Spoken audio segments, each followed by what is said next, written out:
Write the equation in general linear form. Now, we should be familiar with at least two different forms of the equation of a line. The first is what we call slope-intercept form, y equals mx plus b.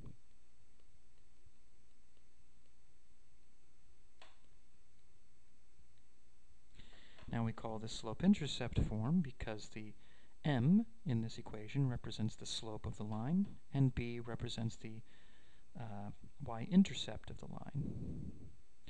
Now we also have something that we call general linear form.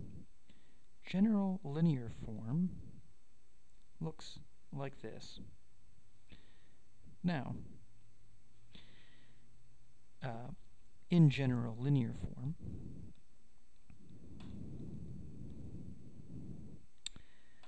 the a, b, and c do not correspond to the slope or the y-intercept of the line, but it is fairly easy to come up with the x and the y-intercepts of the line from general linear form. But for our purposes, what we want to do is to take this equation, 5x equals 3y plus 3/8, and put it into general linear form, which means we need the two terms that have x and the y on the same side, and on the other side, just a constant. So, in order to do this, I will try to get the 3y on the left side along with the 5x, and I'll do that by subtracting 3y from both sides. Now, on the left side, we can't combine these two terms since they're not alike. We would simply have 5x minus 3y, and on the right side we would have 3/8. Now, that is an acceptable answer for general linear form, as it's in the form ax plus by equals c, where a would be equal to 5, b would be equal to -3, and c equals 3/8. Though, you might wish to get rid of this fraction to have this equation in a slightly more friendly form.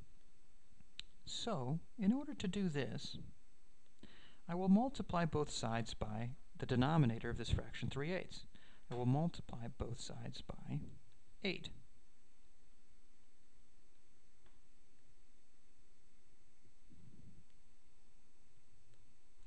So, on the right side of this equation, 3/8 times 8 is just 3, and on the left side of this equation I have to distribute the 8.